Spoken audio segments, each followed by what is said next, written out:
Occasion ఏదైనా location ఎక్కడైనా తెలుగువారి వేడుక అంటే ఆలివ్ మిఠాయి ఉండాల్సిందే. షార్ట్ డిస్కషన్ పెట్టాల్సిన అవసరం ఉంది అధ్యక్ష. ఎందుకంటే చాలా కీలకమైన అంశం ఇది. నాకు పర్సనల్ సబ్జెక్ట్ కూడా. ఎందుకంటే వాస్తవంగా చిన్నప్పుడు నేను పెద్ద లైబ్రరీకి వెళ్ళేవాడిని కాదు అధ్యక్ష.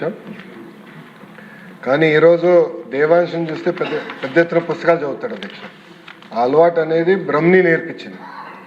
సో దేవాంశ్కి మొన్న మేము లండన్కి వెళ్తే కూడా 5 పుస్తకాలు కొంటే 5 రోజుల్లో 5 పుస్తకాలు చదివేశాడు అధ్యక్ష. సో వాస్తవంగా చాలా ఇంపార్టెంట్ హ్యాబిట్ అధ్యక్ష. ఎందుకంటే చాలా creative thinking, out of the box thinking అనేది లైబ్రరీలో పుస్తకాలు చదవడం ద్వారా వస్తుందని నేను కూడా బలంగా నమ్ముతున్నాను అధ్యక్ష. ఈ సబ్జెక్ట్ మీద మండలి బుద్ధప్రసాద్ గారు, పల్లె సుందరారెడ్డి గారు, గణబాబు గారు మాట్లాడారు అధ్యక్ష. మొదటి అంశం అధ్యక్ష, సెంట్రల్ లైబ్రరీ గురించి గౌరవ సభ్యులు కూడా బుద్ధప్రసాద్ గారు పోయిన సమావేశాల్లో ప్రస్తావించారు ఒక సందర్భంలో. దానికోసం అధ్యక్ష సుమారుగా 150 కోట్ల రూపాయలు ఖర్చు అవుతుందని మేము అంచనా వేసాం. ఎందుకంటే మీరు కోరినట్టు వరల్డ్ క్లాస్ లైబ్రరీ కట్టాలి. అంటే కేవలం మన రాష్ట్రంలో కాదు, మన దేశంలో ఎక్కడ లేని విధంగా ఒక వరల్డ్ క్లాస్ లైబ్రరీ ఉండాలి. కేవలం ఇన్ఫ్రాస్ట్రక్చరే కాదు, మనకు కావాల్సిన మ్యాన్యుస్క్రిప్ట్స్ ఇవన్నీ కూడా మనకు చాలా ఉన్నాయి అధ్యక్ష. ఇవన్నీ కాపాడాల్సిన బాధ్యత మనందరిపైన ఉంది కనుక చేయాలని నిర్ణయం తీసుకున్నాం. ఈరోజు గౌరవ ఇండస్ట్రీస్ మినిస్టర్ గారు హౌస్లో లేరు, ఆయన కౌన్సిల్లో ఉన్నారు.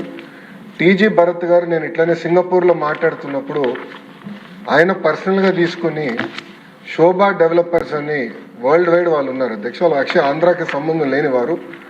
బట్ వాళ్ళు ముందుకు వచ్చి మీ రాష్ట్రం మంచి లైబ్రరీ చేస్తుందని మేము విన్నాము అని 100 కోట్ల రూపాయలు శోభా డెవలపర్స్ ఈరోజు ఆంధ్ర రాష్ట్రానికి వాళ్ళు డబ్బులు ఇస్తాం కూడా జరిగింది.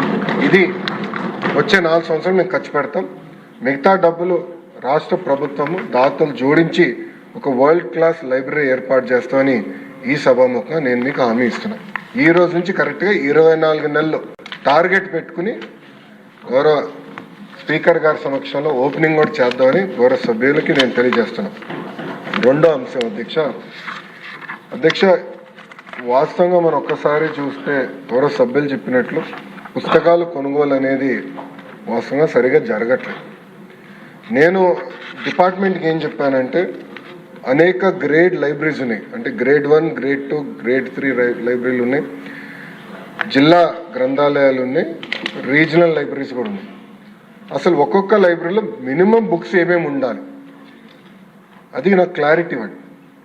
సో వాళ్ళు మొన్న కొత్త లీడర్షిప్ ఎంచుకున్నాం. అక్కడ చాలా స్పష్టంగా చెప్పి మినిమం బేసిక్ బుక్స్ ఏమేమి ఉండాలో మీరు ఐడెంటిఫై చేయండి, దానికి ఎంత అవుతుందో నాకు చెప్పండి, అది ప్రభుత్వం కొనుగోలు చేసి ఆ లైబ్రరీలో ప్రజలకి అందుబాటులోకి మేము తీసుకొస్తాం. అది రెండో పాయింట్.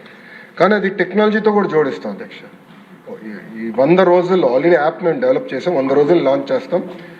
అన్ని లైబ్రరీస్ టెక్నాలజీతో ఇంటిగ్రేట్ చేసి ఎక్కడ ఏ పుస్తకాలు ఇంట్లో కూర్చొని నాకు ఈ పుస్తకం కావాలి, లైబ్రరీలో ఉందా లేదా, స్టాక్లో ఉందా లేదా, వేరే ఎవరైనా తీసుకున్నారా లేదా, అది ట్రాన్స్పరెంట్ మెకానిజం టెక్నాలజీతో జోడించి యాప్ ద్వారా అందజేయాలనేది ప్రభుత్వం నిర్ణయం తీసుకుందని గౌరవ సభ్యులు కూడా నేను తెలియజేస్తున్నా అధ్యక్ష. అంతేకాకుండా అధ్యక్ష, గౌరవ ముఖ్యమంత్రి గారు మొన్న జరిగిన కలెక్టర్ కాన్ఫరెన్స్లో పెద్ద ఎత్తున డిజిటల్ లైబ్రరీస్ కూడా ఏర్పాటు చేస్తే బాగుంటుందని సూచించారు అధ్యక్ష. కేంద్ర ప్రభుత్వం అంటే గౌరవ ప్రధానమంత్రి గారి నాయకత్వంలో 1 నేషన్ 1 సబ్స్క్రిప్షన్ అనేది తీసుకొచ్చారు అధ్యక్ష. ఇది ప్రధానంగా యూనివర్సిటీస్కే పెట్టారు. కేంద్ర మంత్రితో నేను చర్చించి ఇది తప్పనిసరిగా పంచాయతీ లెవెల్ వరకు తీసుకెళ్ళి, ఇన్ఫాక్ట్ పొద్దునే డిస్కషన్ వార్డ్ GSWS గ్రామ సచివాలయం, వార్డ్ సచివాలయాలు ఉన్నాయి కనుక ఇన్ఫ్రాస్ట్రక్చర్ కొంతవరకు ఏర్పడింది. కానీ అక్కడ ఒక reading room, digital reading room ఏర్పాటు చేసి ఈ 1 నేషన్ 1 సబ్స్క్రిప్షన్ అనేది ఆ స్థాయికి తీసుకెళ్తే చాలా మార్పు వస్తుందని బలంగా నమ్మాము. అది కూడా చేస్తామని గౌరవ సభ్యులకు తెలియజేస్తున్న అధ్యక్ష. అదేవిధంగా జిల్లా గ్రంథాలయాలు ఇప్పుడు 13 ఉన్నాయి అధ్యక్ష. కానీ రాష్ట్రంలో 26 జిల్లాలు ఏర్పడినాయి. అది ఫైనాన్స్లోనే త్వరితగతిగా క్లియరెన్స్ తీసుకుని ఆ 26 జిల్లా గ్రంథాలయాలు కూడా బైఫర్కేషన్ ద్వారా ఏర్పాటు చేస్తామని గౌరవ సభ్యులకి తెలియజేస్తున్న అధ్యక్ష. ఇది దీంతో పాటు సెస్ గురించి గౌరవ సభ్యులు కూడా అడిగారు అధ్యక్ష. ఒకసారి కానీ సెస్ చూస్తే 22-23లో సుమారుగా 40% వచ్చింది, 23-24లో ఒక 45% వచ్చింది అధ్యక్ష. ఇప్పుడు ఒక 52% వరకు రెమిటెన్సెస్ జరిగినాయి అధ్యక్ష. వాస్తవంగా పెద్దలందరూ చెప్పినట్లు సెస్ మాకు రావట్లేదు. గౌరవ ఉప ముఖ్యమంత్రి గారు కౌన్సిల్లో ఉన్నారు, ఎంఈడి మినిస్టర్ గారు కూడా కౌన్సిల్లో ఉన్నారు అధ్యక్ష. నేను వాళ్ళిద్దరితో మాట్లాడతాను చేసుకుని తప్పనిసరిగా సెస్ అనేది డైరెక్ట్గా గ్రంథాలయాల అకౌంట్లో వేయాలనేది ఆల్రెడీ లెటర్స్ రాసాను, పర్సనల్గా ఫాలోఅప్ చేస్తాం అధ్యక్ష. అంతేకాకుండా అధ్యక్ష ఇతర సభ్యులు అడిగారు పోస్ట్ గురించి, సుందరారెడ్డి గారు అడిగారు అధ్యక్ష. దాని వివరాలు నా దగ్గర రెడీగా లేవు, అది గౌరవ సభ్యురాలకి నేను సెపరేట్గా పంపిస్తానని తెలియజేస్తున్నాను అధ్యక్ష. కాంపిటేటివ్ ఎగ్జామ్స్కి కావాల్సిన పుస్తకాలు మన ప్రభుత్వం ఏర్పడిన వెంటనే, ప్రజాప్రభుత్వం ఏర్పడిన వెంటనే అది ఏర్పాటు చేసాం, ఆల్రెడీ అందుబాటులోకి వచ్చినాయని గౌరవ సభ్యులు తెలియజేస్తున్నాను అధ్యక్ష. గణబాబు గారి సూచన మేరకు తప్పనిసరిగా లైబ్రరీలు అన్నిటికీ స్టార్ రేటింగ్ ఏర్పాటు చేస్తాం. అద్భుతమైన సూచన మీరు ఇచ్చారు, తప్పనిసరిగా చేస్తాం. విశాఖపట్నం లైబ్రరీకి వచ్చేగల 20 కోట్ల రూపాయల బడ్జెట్తో ఒక మోడల్ లైబ్రరీ ఏర్పాటు చేద్దామని, దానికి ఏంటంటే కొన్ని సెపరేట్గా మీరు అన్నట్టు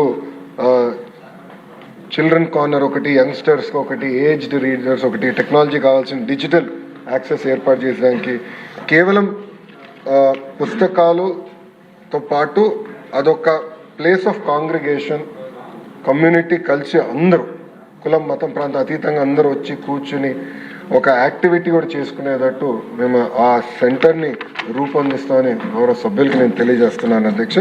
ఇది కూడా ఒక స్కెడ్యూల్ ప్రకారం చేస్తాం. ఆ ప్లాన్స్ అని సంబంధించిన ఎమ్మెల్యేలకి ఎంపీలు కూడా మేము షేర్ చేస్తాం. మీరు మీ సూచనలు కూడా ఇవ్వాలని గౌరవ సభ్యులందరూ కూడా నేను తెలియజేస్తున్నాను అధ్యక్ష. మండలి బుద్ధప్రసాద్ గారు చెప్పినట్లు ఇది చాలా కీలకమైన అంశం, మేము చాలా సీరియస్గా తీసుకుంటాం. ఇది తీసుకుని మేము డెలివర్ చేస్తాం. మీరు అన్నట్టు పిల్లల్లో ఈ పుస్తకాలు చదవాలనే అలవాటు రావాలి, చిన్న వయసులోనే అలవాటు అవుతే ఈ ఫోన్లకి అన్నిటికీ కొంతవరకు దూరంగా ఉంటారు. ఆపేస్తారని నేను కొంతవరకైనా దూరంగా ఉంటారని బలంగా నమ్ముతున్నాను. అది మా ఇంట్లోనే మేము పాటిస్తున్నాం. దానివల్ల ఎంత మార్పు వచ్చిందో దేవాంశం నేనే చూశాను స్వయంగా. ఇది ఒక ప్యాషన్ సబ్జెక్ట్ నాకు, తప్పనిసరిగా మేము సీరియస్గా తీసుకుంటాం. రాబోయే 6 నెలల్లో ఈ లైబ్రరీస్లో మార్పు అనేది మీరు చూస్తారు.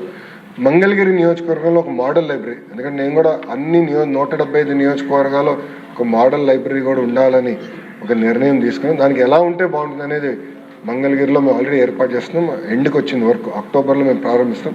దానికి మిమ్మల్ని కూడా పిలుస్తాం అధ్యక్ష, మీ చేతుల మీదుగా ప్రారంభిద్దాం. మీరు కూడా చూసిన ఫీడ్బ్యాక్ ఇవ్వండి, ఇచ్చి ఒక మోడల్ ఐడెంటిఫై చేస్తే 175 నియోజకవర్గాల్లో ఒక మోడల్ లైబ్రరీ ఏర్పాటు చేసి, ఇదంతా ఇప్పటివరకు హార్డ్వేర్ గురించి మాట్లాడు. ఇప్పుడు సాఫ్ట్వేర్ కూడా ఏంటంటే ప్రతి నెల ఎలాంటి యాక్టివిటీస్ చేయాలి లైబ్రరీలో, అంటే పిల్లల్ని ఆకర్షించుకునే విధంగా ఎలా చేయాలి, ఎండాకాలం సెలవులు వస్తే ఎలాంటి యాక్టివిటీస్ పెట్టాలి, ఇదంతా కూడా చర్చిస్తున్నాం.